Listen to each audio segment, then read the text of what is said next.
Bom, sejam bem-vindos ao nosso terceiro encontro da terapia. Nós já fizemos aqui o primeiro encontro para falar sobre a terapia da presença. Aí fizemos o segundo encontro para falar sobre a terapia da vontade. E o terceiro encontro para falar agora sobre a terapia da ressignificação, que é um curso de psicanálise pastoral. Temos esse curso aqui que ele é presencial e temos aquele outro curso que ele é online. O curso online ele é bem mais extenso, porque ele é de 1 ano, mas para poder complementar este curso aqui, nós fizemos mentorias para poder aprender a aplicar as técnicas, porque a terapia ela é isso, ela é um tratamento de médio a longo prazo, tem que ser encarado como um tratamento, mas ele é um tratamento psicoterápico, é uma terapia psicológica, psicanalítica. Aí o primeiro passo é justamente praticar a terapia da presença, significando, mostrando que existe um terapeuta por perto. E é um terapeuta que é um psicanalista pastoral, quer dizer que a base da nossa formação é a Bíblia. Nós primeiro estudamos bastante a Bíblia, a Palavra de Deus, são cursos teológicos, então a gente tem um bom conhecimento da fé cristã, do Evangelho, e por isso que a gente prega, por isso que a gente ensina, por isso que a gente aconselha, por isso que existem aí cursos de capelaria. Agora, a gente já tem a base da Bíblia, aí nós vamos lá no universo das humanidades e tem cursos lá no mundo das humanidades. Entre esses tem o de psicologia, tem o de psiquiatria e a psicanálise. Então qual é a diferença entre os três, é que se pergunta, né? É o campo de atuação e a metodologia. Enquanto que a psiquiatria, ela pertence mesmo àquele ramo clínico que vai trabalhar com medicação, que são os psicotrópicos, bem pesados mesmo. Cabe até internação em alguns casos ou intervenção. Quer dizer que é bem pesado mesmo. Isso é a psiquiatria, só a base de medicação, internação e tratamento assim, sem previsão de dar alta. Aí você vem para a psicologia. Então quem surgiu primeiro, a psiquiatria ou a psicologia? Surgiu primeiro a psiquiatria. Depois surgiu a psicologia, porque ela é um tratamento mais ameno. Ela já não dá os psicotrópicos fortes. É mesmo a questão assim de ouvir e reorientando o paciente, para ele poder entender como normalizar o mal que tem. E depois surge a psicanálise, que é a terceira via. A psicanálise, para se ter uma ideia, qualquer pessoa, mesmo não tendo formação em medicina, pode se tornar um psicanalista. Qualquer profissional liberal, você vai encontrar psicanalistas que eles são da área de história, de geografia, de biologia, do direito, da filosofia. Quer dizer que a primeira formação dele é em outras áreas e depois ele vem para a psicanálise. Por isso que a gente diz, é possível qualquer irmão da igreja, qualquer irmã da igreja fazer o curso de psicanálise pastoral e entender que a gente chama de pastoral porque não fica restrito a uma credencial de pastor, mas sim ao cuidado pastoral, ao ministério pastoral. Vamos supor que hoje fosse o século XXI, Priscila poderia fazer tranquilamente esse curso, porque ela pastoreava a igreja junto com Áquila, seu marido. E muitas outras igrejas, como Febe, que o apóstolo Paulo fala, qualquer irmão da igreja, o Timóteo, quando começou a fé, qualquer irmão e irmã da igreja pode fazer um curso de psicanálise pastoral, entendendo que não precisa credencial pastoral para poder fazer um trabalho terápico. Aí a grande dificuldade é entender a teoria da psicanálise. É um pano de fundo. Não fomos nós que começamos com a psicanálise. Foi um judeu chamado Sigmund Freud. Ele tem a primeira formação dele aonde? Dentro da sinagoga. Por ele ser um judeu, dentro do século, né? Que é o século das luzes, quando estão surgindo várias ciências. Então ele tem toda uma formação dentro do judaísmo. Isso não pode ser esquecido. E ele tinha conflitos com o pai dele. E ele queria resolver esses conflitos com o pai dele e tinha conflitos também com a família dele. E ele queria ser o propulsor de alguma nova ciência, ele acreditava nisso. E por isso que ele vem no ramo da medicina, ele começa pela psiquiatria, até que ele começa a fazer a psicanálise. E é por isso que o Sigmund Freud é chamado de o pai da psicanálise, por essa razão, porque é ele que deu início. Aí depois vieram os discípulos de Freud. Você vai ter então a psicanálise de linha freudiana. Aí qual que é a linha freudiana? Ele quer encontrar o núcleo da neurose. Entende-se que cada um de nós tem uma neurose de nervo mesmo, né? Então a nossa neurose está ligada com os nossos nervos. E qual que é? Não simplesmente os nervos, né? Qual que é a nossa neurose psíquica, psicológica ou psiquiátrica? Qual que é a nossa neurose? Aí ele quer encontrar o núcleo, porque ele entende que se ele encontrar o núcleo da neurose, aí começa a tratar na raiz. Em vez de ficar tratando só os efeitos, porque eu estou nervoso, porque eu estou histérico, porque eu estou descompensado, vamos no núcleo. Aí ele propõe uma teoria. Por que a teoria tem que ser proposta primeiro? Porque eu não tenho base nenhuma, eu não sei qual que é o núcleo da neurose. Aí ele propõe que o núcleo da neurose está justamente na libido. Então a libido seria o núcleo da neurose, porque todo mundo tem libido. Aí como que eu sei que todo mundo tem libido? Porque nasceu de um ato libidinoso. Quer dizer que a união do pai com a mãe, ou do macho com a fêmea, foi um ato libidinoso, que começou pelo desejo. Então esse desejo, ele tem um impulso. Aí ele chama esse impulso de pulsão. Aqui, ó, é uma pulsão. Quer dizer, a mesma pulsão que hoje vocês têm, que nós temos, as crianças têm, os nossos pais tiveram, os nossos avós tiveram, os nossos netos e bisnetos terão também, que é uma pulsão para o amor ou o sexo. Então essa pulsão, e por que tem que ser pulsionada? E ele explica, algumas pessoas têm uma libido que está com defeito, ou seja, a libido é muito baixa. Então se não tiver uma pulsão, os seres humanos, o macho e a fêmea, não vão se relacionar. Não se relacionando, não reproduz e extingue a espécie.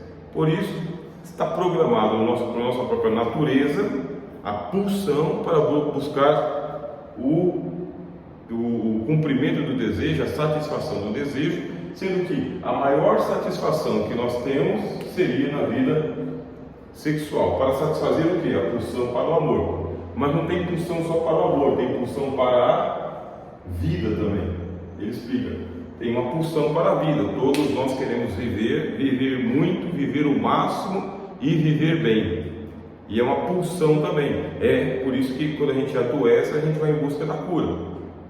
Nós adoecemos, não dá para dizer assim, já estou doente mesmo, vou morrer, todo mundo morre, então que venha logo antes do tempo. Não, a nossa natureza está programada tanto para nós buscarmos o amor, quanto buscarmos vida e viver bem, viver muito, viver melhor. Aí ele diz, só que também tem uma pulsão, que é uma pulsão para a morte, porque tudo que é demais estraga. Chega um momento em que cansa-se de viver, precisa de descanso. Se eu não estou vivendo bem, se eu não estou vivendo melhor, para que eu quero viver muito? Aí eu tenho uma pulsão para buscar a morte, ou seja, a solução dos meus problemas. Eu tenho que solucionar os meus problemas. Estou acometido de uma doença, a doença está acabando comigo, e ao invés de eu viver melhor, eu só estou passando o tempo esperando a morte chegar. É uma pulsão. Aí ele diz, essa pulsão aqui, ela não é consciente. Eu conversando, falando, vou buscar amor, vou buscar vida, vou buscar morte. É uma pulsão inconsciente, tá? Inconsciente. Não é uma coisa racional, lógico. É algo natural e ilógico. Eu vou vivendo assim. Aí no mundo animal é chamado de instinto. No nosso mundo não é chamado só de instinto, é chamado de consciência.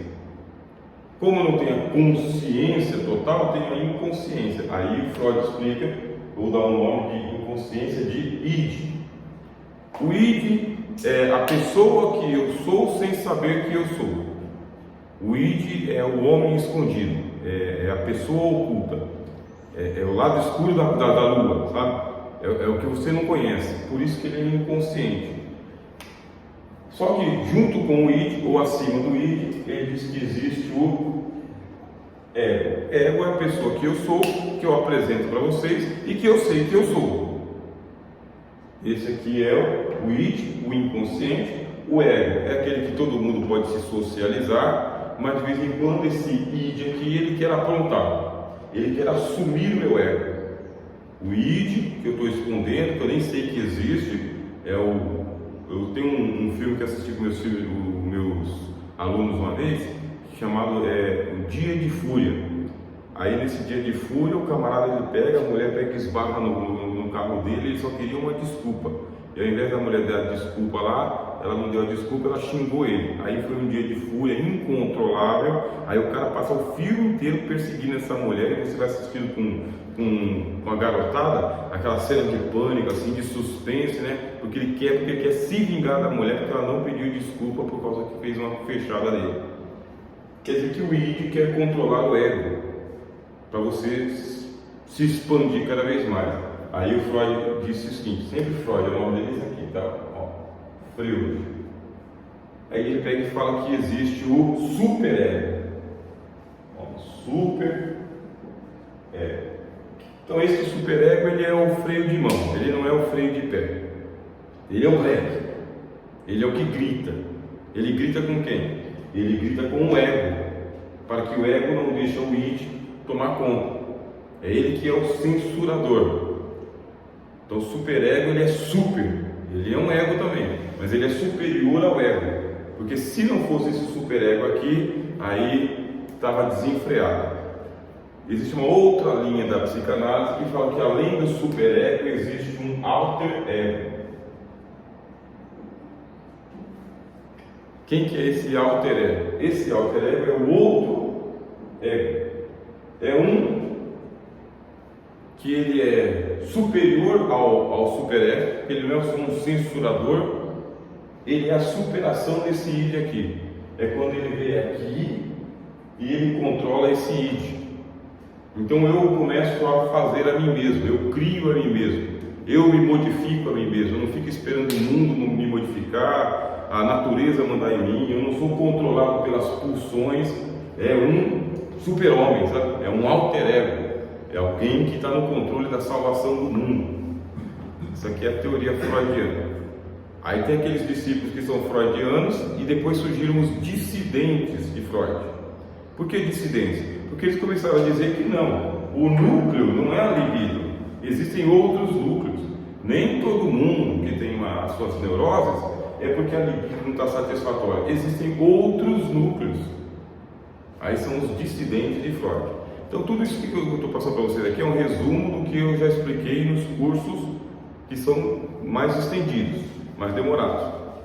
Porque depois vem a parte prática. Qual que é a parte prática? Como que eu vou ajudar as pessoas? Aí vem a terapia. Eu tenho que pegar toda a teoria e passar por um tratamento que é chamado de terapia, terápico mesmo, que é de médio a longo prazo, sem expectativa de dar alta ao paciente. Não precisa dar alta ao paciente, mesmo porque qual que é a função do psicanalista? É ele conhecer toda essa teoria, conhecer as técnicas, para que através das técnicas vai ajudando o paciente a se auto-melhorar, se autoconhecer, se aceitar aquilo que é aceitável e modificar aquilo que é modificável, para não ficar preso na neurose. Sempre a palavra-chave é neurose, tá? Para poder simplificar. Sempre é uma neurose, sempre. Medo, pavor, pânico, manias, desejos, sempre é uma coisa bem neurótica mesmo, como se não existisse. Aí quando eu trouxe para os irmãos aqui, eu falei, a terapia que uma psicanálise pastoral pode fazer, ela passa por fases.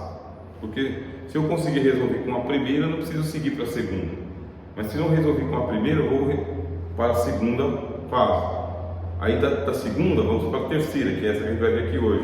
Da terceira a gente vai para a quarta, mas resolveu aqui na segunda, não precisa ir para a terceira. Resolveu na terceira, não precisa ir para a quarta. Não resolveu nessas quatro aqui, outras terapias que existem, por exemplo, musicoterapia.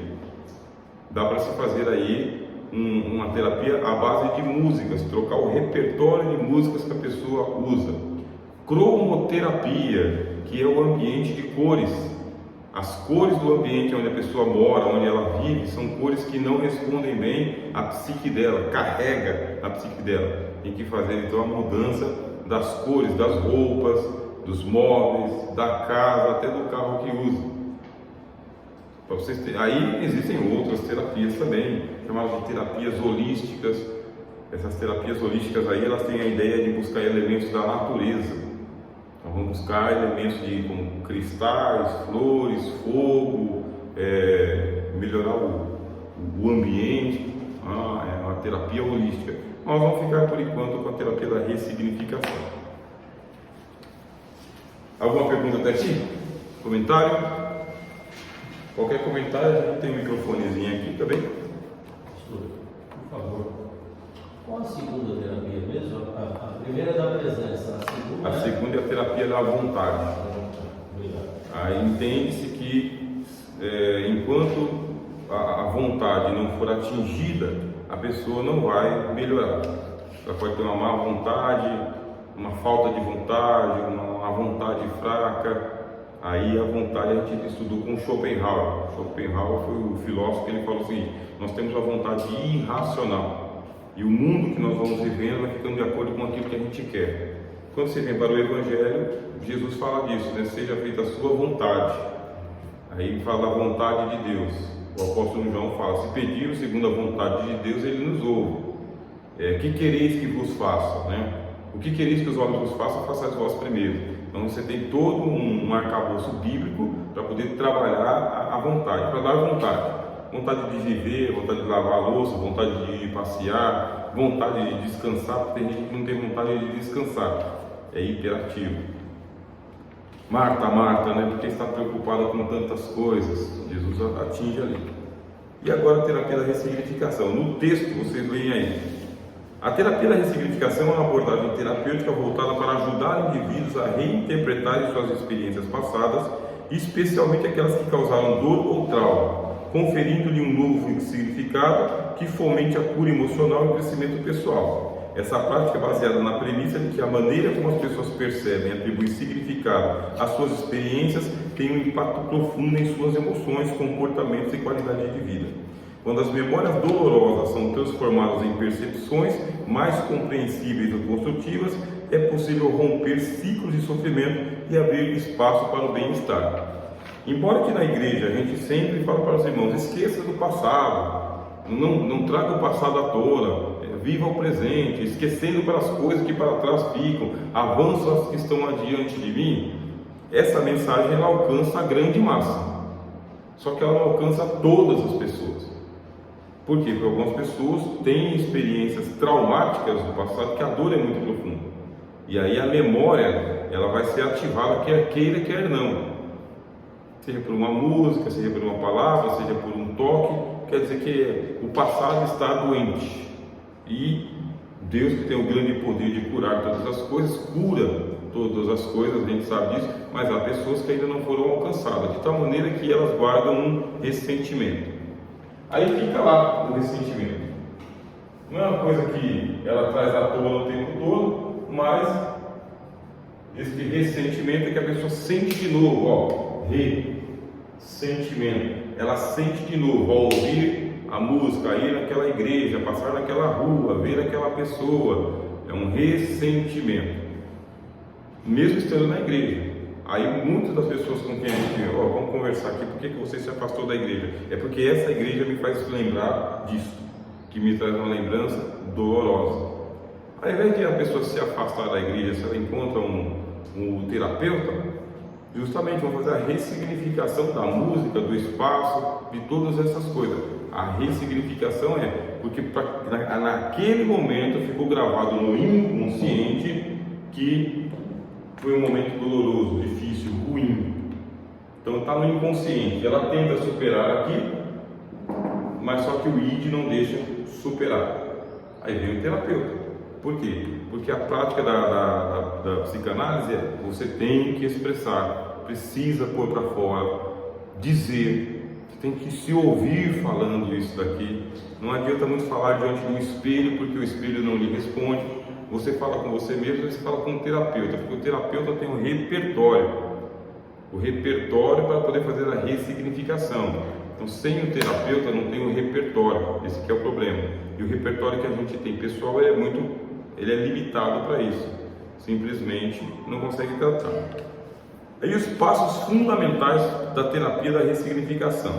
Primeiro, identificação das experiências traumáticas. Então, vamos lá. Vamos para Noé. Vamos falar de Noé. Na opinião dos irmãos, foi suave passar pelo dilúvio? Não. Você pode. Esse revisita que a gente faz. Pega todo o capítulo 6, quando começa a história, vai até lá o capítulo 9, quando está terminando a história. Está ocupando 3 capítulos para falar do evento mais importante de toda a história. Depois só o de Jesus. Você está vivendo uma geração todinha como essa daqui, de alta tecnologia, alto desenvolvimento. Aí a Bíblia diz que existiam homens que estavam geneticamente modificados por causa que eles eram gigantões, que espalhavam o terror do mundo. E aí vem a destruição do mundo por um dilúvio absoluto, total e completo. E o único que vai sobrar no mundo é você. Aí, ao invés de Deus simplesmente, 40 dias e 40 noites durou o dilúvio, 40 dias e 40 noites. Aí você imagina você está dentro de uma embarcação feita de madeira, o estrondo nuclear que não foi. Então, se você conversa com o pessoal que já passou pela cadeia, aquele barulho de tranca, pló, pló, pló, pló, tantos portões que abrem e fecham, pló, pló. Depois que ele saiu da cadeia, muito tempo ele ainda fica ouvindo barulho de tranca, é um disparo, é um gatilho, barulho de tranca, porta batendo, não suporta. Quem já foi perseguido pela polícia, que vê o giroflex assim, qualquer coisa já está assustado. E a gente, quando está tratando as festas aí, que são as festas de fim de ano, que começa aquele barulhinho, aquele estrondo, tem os morteirão, né, e tem aqueles rojão. É assustador. Agora a gente imagina o fim do mundo acontecendo, a Bíblia dizendo que abriu-se as comportas do abismo de baixo, do abismo de cima. Qualquer trovão já nos deixa assim perplexos. Agora imagina o Noé com a sua família dentro da arca, com aqueles animais e os estrondos de um dilúvio todinho, sem saber o que está passando lá fora, só sentindo o barco. A gente imagina que é um barco que está suave por cima das águas, começou a subir a água, mas pela descrição da Bíblia não foi isso, foi devastador. Durou 40 dias e 40 noites esse ato traumático, sem saber o que está passando lá fora. E depois, quando você faz a conta, demorou 1 ano e 10 dias para que Noé pudesse sair da água. Quer dizer que ele ficou menos de 2 meses no dilúvio, 1 mês e meio só, e Deus ainda guardou ele trancado dentro da arca pelo período ali de 1 ano. Por que Deus fez isso? Demorou muito. Agora você imagina se depois de 40 dias e 40 noites Deus falasse, soprou as águas, desce da arca, o que ele ia encontrar pela frente? Muitos. E quem ele deixou para trás foi gente conhecida, porque tinha a linhagem de Sete também, não tinha só a linhagem de Caim. Então ele deixou gente conhecida para trás também, mas só ele e a família dele. Então é um ambiente bastante traumático, é uma experiência assim fora do comum. Ele vai ser o novo Adão, que vai descer da arca, e quando desce da arca está num lugar desconhecido. Hoje a gente sabe que é lá na Armênia, lá perto lá da região que está em guerra hoje, né? Bem perto ali onde é o Jardim do Éden. Mas quando está desembarcando, sabe que você está você acorda, você foi viajar, você acorda, você não sabe onde você está primeiro, até se identificar que está num hotel, na casa de alguém. Não tem mais ninguém, no mundo não tem mais ninguém. Ele é o novo Adão, ele é a família dele. É descer com os animais que tem. Não tem mais gente no mundo, um mundo que era populacionado, um mundo que era cheio. Um mundo que era hiperpovoado, agora não tem mais. Aí precisa identificar a experiência traumática. Eu passei pelo dilúvio. Então é simples a gente pegar o texto da Bíblia hoje e ver que Noé plantou uma vinha, bebeu e o bêbado pegou e ficou desnudo no meio da sua tenda, e isso não se faz. Agora passa pelo dilúvio, passa pela experiência que passou, vê toda a raça humana. Imagina você ser o único Noé do mundo hoje, zero de tecnologia, zero de lugar de plantação, não tem mais, você é o único fazendeiro do mundo, com os seus filhos e a sua nora. Então, identificou o evento traumático. Que está aqui, ó. O primeiro passo da terapia é trazer à tona e explorar eventos do passado que geraram dor, trauma ou sofrimento. Ontem eu fazendo um trabalho de Uber, aí estava tocando música no carro. Numa dessa daí, a menina que estava no carro, ela pegou e falou assim: a música eu não quero nem lembrar, porque a música me lembra a pessoa e a pessoa me dá raiva. É melhor desligar a música. No caso da terapia, não se desliga a música. No caso da terapia, ela ouve a música para ela entender que a música é boa, a pessoa que fez alguma coisa mal para ela. Você vai espalhando as brasas. A pessoa vai identificando que existe toda uma cena em volta, mas que as coisas estão separadas, estão compartilhadas. Porque quando junta tudo, fica muito mais difícil. Não, essa música pode tocar 1000 vezes. Ela não vai fazer diferença mais quando eu entender que a música é boa, foi a pessoa que me causou uma dor. Não a música, não o filme, não o livro, não o lugar, não o espaço, não aquele ano. Todo Natal, foi justamente no Natal que aconteceu uma perda dentro da família, então eu não gosto mais do Natal. Justamente assim, precisa passar por uma ressignificação?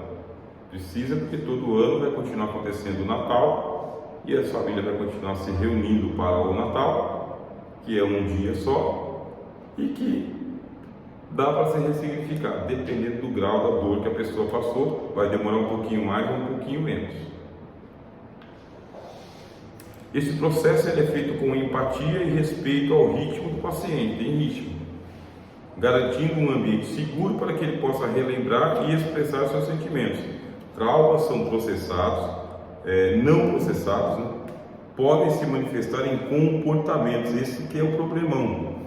Comportamentos, emoções ou crenças limitantes. E a identificação é essencial para começar a trabalhar esse aspecto. Se não for tratado nem hoje, nem amanhã e nem nunca, a vida para. A vida para. Continuando aqui no exemplo do Natal. Está se aproximando do Natal, todo mundo colocando aí lâmpadas na janela. O ônibus vai passar enfeitado. A fila fala daquele assunto. Vem o dia do amigo secreto. Todo mundo se planejando. É inevitável que chegue a data. E aí a dor da pessoa aumenta nesse período do Natal. Existem alguns países que não comemoram o Natal, mas quem está limitado pelo dinheiro tem que ficar por aqui, dentro da tradição cristã, não é? Eu vou lá para o Islã porque lá não tem Natal. Mas eu vou lá para alguns países da África porque não tem Natal. Viajar é uma boa, tá?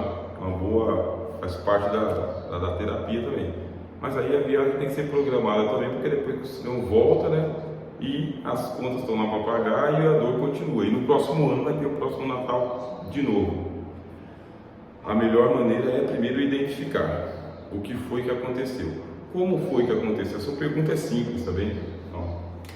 O que é básico? O que? Como? Quando? Onde e quem? Está faltando uma pergunta, que é o porquê. Tá vendo? Por que a gente vai deixar o porquê de fora? O que foi que aconteceu? Não sei, a pessoa vai falando. Como foi que aconteceu? Deixa ela falar livremente, não tem um significado ainda. Quando foi? Foi no Natal. Onde foi? Na casa da minha mãe, da minha avó? Foi na praia? Onde foi? Com quem que isso aconteceu? Comigo e com mais não sei quem. Faltou uma pergunta que é o porquê. ela está de fora, porque na hora que a gente coloca essa razão aqui, nós estamos limitando o que a pessoa está falando. Ó, isso aconteceu por causa disso, por causa daquilo outro, evita-se isso daqui. Porque quem tem que dar essas respostas aqui já não é o terapeuta. Porque quando a resposta vem do terapeuta, ela é uma resposta assim, alienígena, ela vem de fora. Precisa ser interna. A pessoa vai ressignificar. Sim, é bem difícil, né? Porque a gente quer dar a resposta, né? Isso está acontecendo com você por causa disso. 3 amigos de Jó. Falando de experiência traumática, o que vocês acham? Cair de ponta, da ponta do pé, né? Do dedão até o fio de cabelo, todo chaguento, cheio de chagas. Perder todos os seus bens do dia para a noite, sem contar os filhos. Os filhos que ele amava tanto, porque ele oferecia sacrifícios contínuos para que Deus perdoasse os seus pecados, caso algum deles houvesse pecado. Era um pai amoroso, um pai cuidadoso, um pai que queria longevidade para os seus filhos. De todas as perdas, a mais impactante foi justamente essa aí. E ele não tem um porquê, porque buscando lá, o que aconteceu? Perdi tudo. Como foi que aconteceu? Não sei. Vieram os saberes, veio o fogo do céu, a casa caiu. Quando foi? Foi agora há pouco aconteceu comigo aqui. Onde? Meus filhos estavam lá para reunir lá, a casa caiu com todo mundo dentro.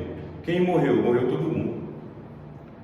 A pessoa que sobrou foi a esposa, que ensandeceu, né? Como fala uma louca, tu falas também. Ensandeceu. Aí você fala, essa mulher de Jó não sabe o que está falando. Seja mulher de Jó, então. Perde tudo, perde os filhos. Não tem razão nenhuma. Meu marido é um marido exemplar, não tem causa. Ele é um homem exemplar, ele era um pai exemplar, um marido exemplar, um amigo exemplar, um patrão exemplar, um crente exemplar, homem reto, justo, íntegro, temente a Deus, que se desvia do mal, um homem prestigiado no meio da sociedade. E aconteceu o que aconteceu do dia para a noite. Se você não tem o capítulo 1 para poder dizer que é o Satanás e Deus, você não tem. Deus e Satanás numa conversa dá uma cartada dessa onde o Jó perde tudo.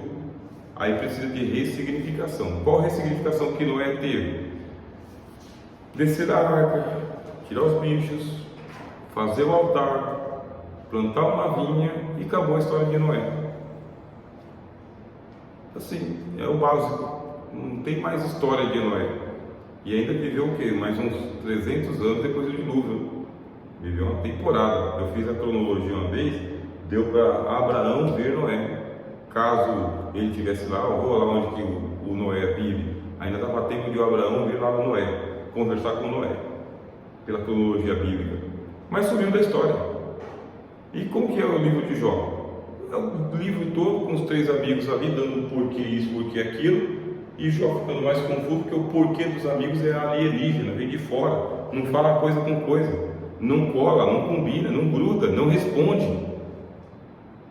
Aí quando você tem lá a visitação de Deus, que Deus vem fazer a ressignificação para Jó, aí que vem a cura do Jó, né? Eu falava de coisas de que eu não sabia, só de ouvidos eu ouvia falar, agora os meus olhos que veem. Era essa provocação que ele estava fazendo para Deus. Você pega todas as falas de Jó e ele faz a provocação para Deus. Cadê Deus que me fez? Não, até aqui eu segui a cartilha. Até esse momento aqui era isso. Agora tem que ressignificar a minha fé, a minha teologia. E diz que ele ainda precisa fazer a oração pelos amigos, para que na oração pelos amigos Deus faça um milagre. E quantos de nós aqui não é curado na oração, não é, pastores? Na oração. Deus nos cura na oração. Aí quando você fica sem orar, o salmista diz, os seus olhos ficam secos. Não tem cura. Você vai para a oração, aí lá na oração Deus te faz aquele momento que ele deixa você falar sozinho. Vocês já perceberam isso? Estou falando com as paredes, essa música sertaneja. Eu agora estou falando com as paredes. Por que Deus não responde? Porque está tratando. Você precisa se ouvir. Aí por você tem que verbalizar a oração, vai se ouvindo, vai se ouvindo, vai se ouvindo, vai se ouvindo. Aí você vai pondo para Deus, como diz o apóstolo Paulo, lançando sobre ele toda a vossa ansiedade, porque ele tem cuidado de vós, e Deus não pode ficar em interlocução com você, conversando com você, interrompendo a sua terapia. Põe para fora. Quando que Deus vai falar? Aí Deus vai falar de outras formas, de outras maneiras, e sempre no mundo simbólico. Nosso Deus é muito enigmático, né? Oh, Deus que gosta de enigma, né, pastor? Essa noite mesmo eu tive um sonho e contei para minha esposa, né, porque o sonho faz parte dessa liberação do inconsciente. Aí eu contei o sonho para minha esposa, né? Aí eu sei que na linguagem do sonho tem um significado importante. Ele até falou o seguinte: você vai precisar de um advogado. No sonho ele diz: você vai precisar de um advogado. Opa! Quem é esse advogado? Que advogado é esse? Por que causa eu vou precisar de um advogado, né? E quem me aconselhou no sonho que eu vou precisar de um advogado é uma pessoa que é um grande amigo meu. É uma pessoa que fala: nessa causa você vai precisar de um advogado, no sonho. Quer dizer, quando que Deus responde? De diversas maneiras. O Agostinho, né? O senhor já leu Santo Agostinho? Santo Agostinho, um pouco, né? Então Agostinho, ele era um homem angustiado e ele queria a resposta de Deus, e a resposta veio pelo canto de uma criança. Uma criança cantando no jardim, né? Tole LED, tole LED, tole LED, né? Toma o livro e leia, né? Toma o livro e leia. Era o canto da criança. Aí ele foi lá e leu a passagem em Romanos, que diz que não vivendo em dissoluções e glutonarias, coisas quais trazem perdição. E ele diz que por esse canto da criança é que ele se converteu. Deus falando através do canto das crianças. Olha, a gente começa a ficar sensível. Então, uma vez que identificou, aí vem uma reinterpretação positiva. Alguma pergunta, meus irmãos? Um comentário, irmãs? Não? Só essas perguntas, né? O que, como e quando, elas são perguntas abertas para que a pessoa. É isso? Isso. Não precisa nem ter essa ordem aqui, né? É assim, conta o que está acontecendo. Essa semana, né, vocês sabem que eu trabalho com o ensino fundamental, uma experiência que Deus me deu. Eu trabalhava só com o ensino médio, agora eu comecei a trabalhar com o ensino fundamental. Então, é a garotadinha que vai até os 14 anos de idade. Aí essa semana entrou lá uma aluna que teve crise, né? Crise de ansiedade. E ela procurou a coordenadora, que é mulher, né? A coordenadora não estava. Aí comecei a conversar com ela. Ela e a amiguinha dela, comecei a conversar com ela. E aí eu usei isso aqui tudinho, né? Conta. Aí, logicamente, que ela cria o que a gente chama de mecanismo de defesa. O mecanismo de defesa é por causa que eu sou homem, ela é menina. E eu sou o vice-diretor, ela é aluna.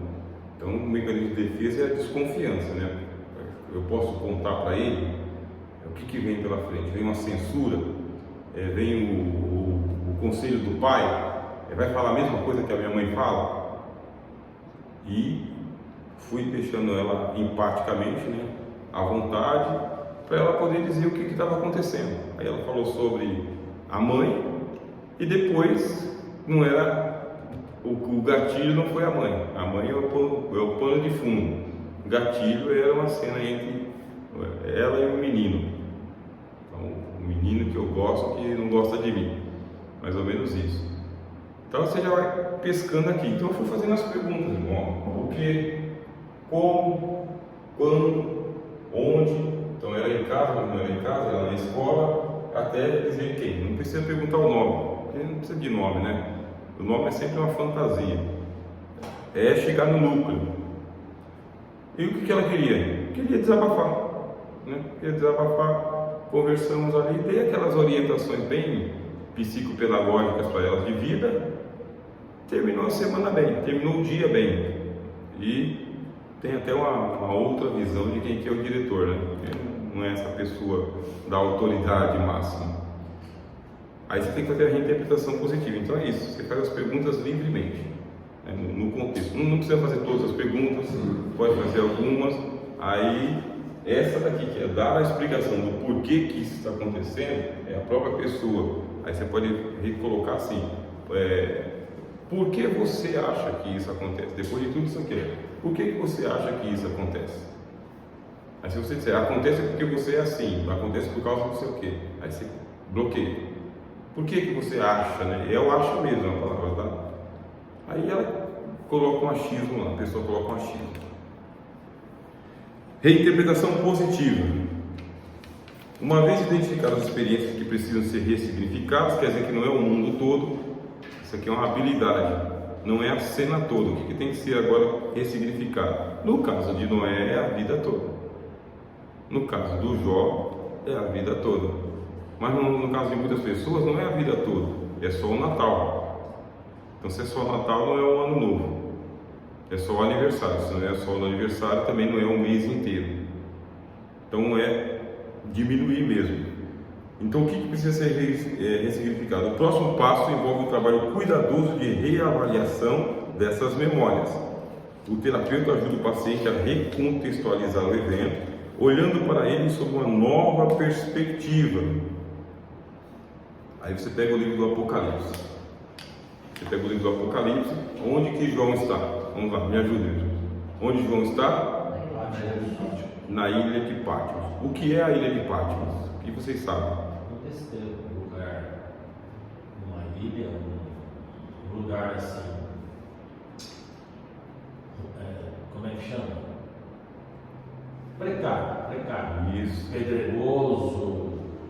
Um lugar precário, pedregoso, uma ilha, isolado. Então, quem que foi com João para Patmos? Ninguém. Tá solitário. Outros criminosos, outras pessoas que... Tem outros criminosos ali, é uma ilha degredo. Sim. Sabe, o Alcatraz, cheio de feras, bichos ali. Em qual situação que ele foi enviado para lá? Por perseguição. Perseguido. Por conta da palavra. Isso tudo está acontecendo com ele. Então ele está degradado, está longe da igreja, está no meio de um monte de criminosos, numa ilha sem perspectiva de voltar. E o que faz ele como crente? Vai orar. É o que crente sabe fazer. Tem que esperar com paciência pelo Senhor, orando, adorando. Aí você fala, em que dia? Quando? Ele diz quando? No dia do Senhor. Aí no dia do Senhor ele foi visitado em espírito, tem uma visão, até que ele tem a visão de Cristo na ilha de Patmos mesmo. Toda a visão acontece ali, na ilha de Patmos. Até que uma voz pega e fala o que para ele no capítulo 4? Sobe. Mudança de perspectiva. Pegar e mostrar que existe uma janela a ser aberta, lugares a serem conhecidos, lugares novos. Aí eu sempre vou nessa data para a casa da minha avó. Esse ano eu não posso ir para a casa da minha avó porque ela não está mais comigo aqui. Bom, ela não está aqui, ela já subiu para o andar de cima. E agora existem outros lugares além da casa da avó para você poder visitar. Mas você já foi visitar sua tia? Você já comprou um pacote para você conhecer lá Angra dos Reis? Ah, vou fazer o quê em Angra dos Reis? Minha avó não está lá. O ressentimento ele é assim, ele sai, que nem a irmã nos disse, né, sem filtro, né? Ele sai do jeito que veio e vai, né? Minha avó não está lá, usando exemplo, né? Mas existem lugares para serem conhecidos, pessoas a serem conhecidas, livros a serem lidos, filmes a serem assistidos, músicas novas a serem ouvidas. E no nosso caso de igreja, é até perigoso quando a gente fala isso, mas é uma coisa que eu pratiquei a vida toda. Visitante, seja bem-vindo, sua presença é um prazer. Mas quando você é pessoa não grata, na igreja que você congrega e você come o pão, é a oração do filho pródigo: levantar-me-ei e irei ter com meu pai, porque na casa do meu pai há abundância de pão. Não é possível isso, eu ficar nessa casa de orações aqui, que deveria me trazer muita saúde espiritual para mim, para minha família, para minha casa, e eu vou ficar preso aqui porque o profeta disse que se eu sair daqui eu vou pagar o preço. O preço eu já estou pagando. Então, por ser um país nosso com essa pluralidade de igrejas nossas, vezes, não estou falando mudar de ministério, mudar de congregação. Tem situação que é assim, é só mudar a cama de posição que a pessoa já melhora, faz parte da terapia dentro de casa também. Só de mudar de congregação já mudou a vida. Muda. Aí a gente tem a profecia, porque o profeta disse: se eu sair daqui eu vou pagar o preço, porque tem um preço a pagar lá fora, o preço eu já estou pagando. Então conta para Jesus onde é a sua dor. Aí buscar a orientação do Senhor. Sempre falo isso para os irmãos nas aulas gravadas, no curso que eu faço online. Visitante, seja bem-vindo. Jesus é quem disse aí, eu já uso logo a figura de Jesus. Se você chegar numa casa, saudar com a paz e não tiver ninguém digno da paz, volte a vossa paz para vocês. Na casa em que você entrar, você fica, até você sair da cidade. Mas se ninguém vos receber naquela cidade, saindo dela, limpa o pó. Por quê? Em qualquer casa que Jesus chegou, ele é bem-vindo. Se ele não é bem-vindo, ele fica do lado de fora batendo. Se não bate na porta, ele vai para outra. Então é o caso de muitos nossos irmãos, está sofrendo, esperando que Deus mude o pastor. Deus tem que arrancar esse pastor daqui. O ressentimento que a pessoa tem. Aí Deus não arranca o pastor, pelo contrário, ainda é jubilado na própria igreja ali. E ainda é abençoado. E vem mais gente, e as pessoas esperando que agora essa igreja vai fechar as portas, agora vai todos os crentes embora. Aí vem mais pessoas. Ao invés de eu ficar nessa expectativa de mude o pastor, Jesus mostra para mim uma congregação, uma igreja, um lugar, porque eu estou num lugar que tem metrô, ônibus, trem e Uber. Pode ser perto de casa, pode ser longe. A pessoa está ressignificando, sobe para cá. Então chega num ponto que esta igreja está te fazendo mal. É esse lugar aqui. Então o que você pensa de visitar a sede? Conheça a sede. O que você pensa de começar a tocar um instrumento? Que vai para a musicoterapia, né? É tocar um instrumento. Vai aprender algum instrumento. Entra no coral. Vai para um seminário teológico. Um seminário, fazer um estudo. Começa uma faculdade. Você já pensou em começar uma faculdade? Olha os cursinhos que tem por aí. Quer dizer que precisa ser uma reinterpretação sempre positiva. Essa etapa não minimiza a dor do passado, mas busca uma compreensão que promova a aceitação e reduza o sofrimento, trocando sentimentos como culpa, vergonha ou raiva por sentimentos mais construtivos, como compreensão e empatia por si mesmo, que é essa etapa, né? A reinterpretação positiva, mudança de pensamento mesmo, abrir as janelas, mostrar o mundo que tem lá fora. Você não está achando que pode... Pastores podem fazer isso. Tem uma congregação que está precisando de você. Pastor sempre faz isso, né? Tem uma congregação que está precisando de uma pessoa que tem o seu perfil. Está precisando lá, está precisando de um porteiro, um diácono, está precisando lá de uma líder de ciclo de oração, está precisando de um maestro lá, tem uma congregação nossa. Você pode dar um suporte para a gente lá durante uns 2 ou 3 meses? Não fala que é para a vida toda não, é 2 ou 3 meses. Já ganhou, mudou, só essa mudança de hábitos. Ganhasses o teu irmão, né, pastor Marcos? Ganhasses o teu irmão, ele tinha alguma coisa contra ti, você ganhou o teu irmão. Essa é a segunda parte. Inclusive, deixa eu dar uma satisfação para os irmãos, que eu vou dar uma parada aqui, bem, para poder o vídeo não ficar tão longo. Vou passar para o ponto 3 e depois eu falo sobre os benefícios da terapia da ressignificação. Era para nós termos tido esse encontro aqui anteriormente, no mês de outubro, e eu estava pronto para aquilo. Aí começou a acontecer precariedade lá na minha casa, aí o motor do meu carro foi para o espaço. E eu que já estou cheio de dívidas, esse dia eu entrei no site do Banco Central para ver o quanto que eu tenho de dívida, que lá o site do Banco Central ele reúne todas as dívidas que você tem, cartão de crédito, banco, né, loja. Aí eu entrei lá para ver, eu olhei assim e falei: Jesus, ou o Senhor volta antes, ou então me dá bastante saúde para trabalhar, que é uma misericórdia. Que dívida é essa? É quase impagável, de tanta coisa que eu tenho que pagar lá. É o site do Banco Central. Já entrou, irmão Marcos? O senhor já entrou, irmão? Não. Não entrou? É uma boa terapia para levantar cedo. Não vou trabalhar não, olha, vou sentar lá, você vai trabalhar não, né? Aí estourou a correia dentada do meu carro, estourou, cabeçote, foi com espaço, bobina, bomba, né? Recolhe, seguro, não cobriu a totalidade do conserto, né? Não cobriu. Aí eu mandei só para o pastor Dario, né? Pastor Dario, eu vou ficar um tempo sem ir para a igreja, porque eu tenho que economizar no Uber.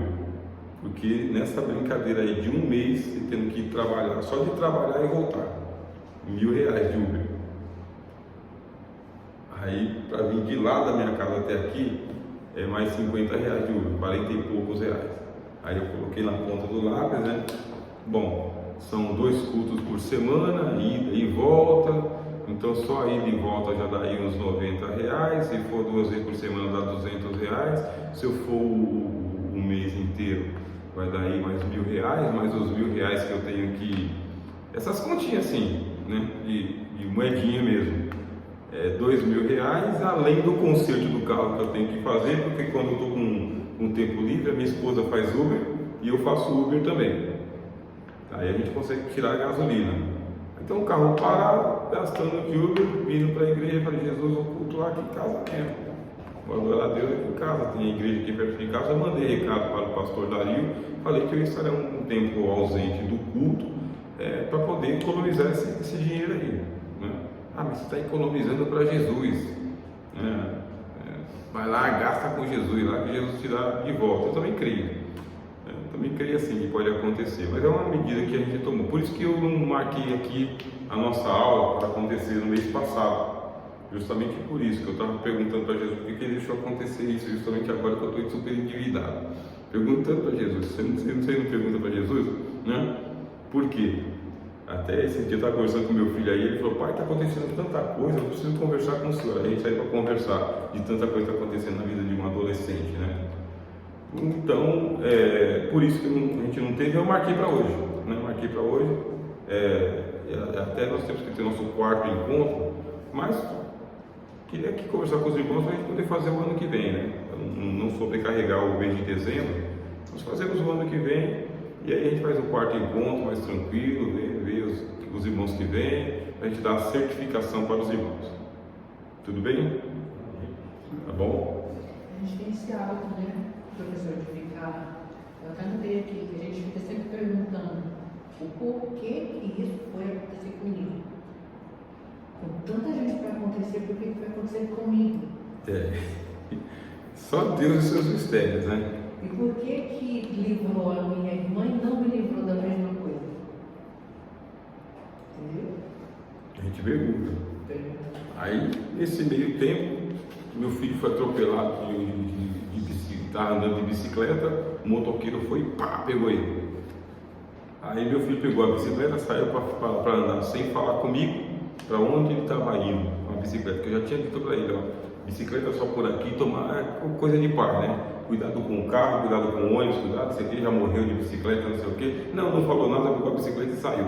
Lá de casa veio parar aqui na Ticoatina, andando pela via expressa. Aí ele foi entrar na faixa de pedestre, o motoqueiro juntou ele. Aí liga lá, pai, vem aqui me socorrer. Livramento, né? Um grande livramento. Você vê a mão de Deus cuidando. Aí aproveitei e falei para ele, rapaz, você já pensou se você morre aí nessa desobediência? Misericórdia. A bicicleta está lá quebrada lá, não mamãe não. Mamãe não. Quer dizer, tudo isso vai acontecendo assim, numa enxurrada. Aí o nosso Deus, que a gente tem visto aqui, Ele é cuidadoso conosco. Então, Ele nos colocou na sua terapia muito acima dessa daqui. Integração. 54 minutos desse primeiro momento da nossa aula. Que hora que é agora? 11h18. 14. Estamos num tempo bom. Integração. O processo de ressignificação culmina na integração dessas novas percepções à narrativa da vida do paciente. Isso significa que o paciente incorpora novas interpretações ao seu senso de identidade e história pessoal. Com essa integração, a experiência que antes causava dor torna parte de uma trajetória que reflete crescimento, força e aprendizado. O paciente pode, assim, encontrar aceitação e paz interior, enxergando a si mesmo com mais compaixão e equilíbrio emocional. Você imagina um homem que é acostumado a namorar. Um homem é acostumado a namorar. Mas agora o que está acontecendo? Você tem aí uma estimativa aí de cerca de 30% de homens, sem contar as mulheres também, que está chegando aí aos seus 30 anos de idade. 30% chega homens aí com 25 a 30 anos de idade que já não tem mais a libido. Não tem. Não. Era acostumado a namorar, mas agora estresse, ansiedade, preocupação e doenças, né, do dia a dia mesmo. Começa a fracassar. Não tem mais o interesse. E a gente tem o estigma, né, de que já não é mais homem. Mexeu com o emocional dele. Ele precisa de uma ressignificação, sabendo que existem tratamentos para poder aí, melhorar, mas alguns não sofrem mesmo de impotência. Acabou. E esse que sofre de impotência faz o quê? Eu não conheço ninguém, pois eu conheço aí alguns aí que tá com 40 e poucos anos e não sente vontade. É uma coisa que não tem assim, vontade. Aí você fala assim, vontade pela esposa ou por mulher nenhuma. Então perdeu este sentido aqui, só que era muito importante na sua formação como homem. Aí eu estou me referindo a homem. Muito importante na sua formação como homem. Aí como tratar uma situação dessa? Primeiro que é traumático, é doloroso. A ideia da reinterpretação é porque ele tem que ressignificar o que é viver sem ter a vontade. E se for casado? Se for casado, tem que envolver a esposa.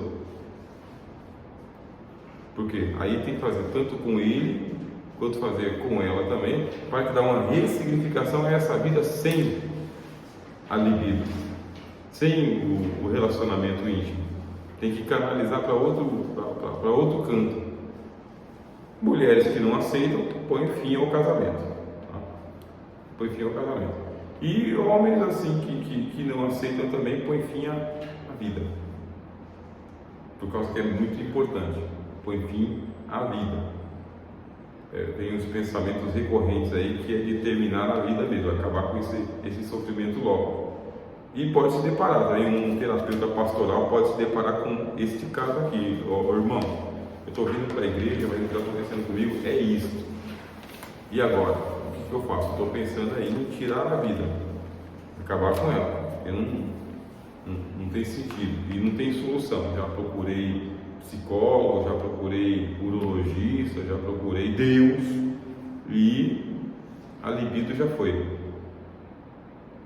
Você pode então encontrar um caso como esse daí. Eu encontrei um caso parecido com esse, mas não um caso igual esse aí. Mas eu já encontrei casos assim bem parecido com esse e o irmão pegou e falou o seguinte: minha esposa aceita, né? Assim, eu não consigo, né? Consigo satisfazer a minha esposa, consigo, mas ela já mandou procurar médico, mas ela mandou mais eu procurar médico por minha causa do que por causa dela, porque por ela tá vivendo, mas eu sei que não é isso, ele diz, né? Eu sei que não é isso, porque ela tem que aceitar também, tem que envolver a esposa também. Vamos fazer uma pequena pausa?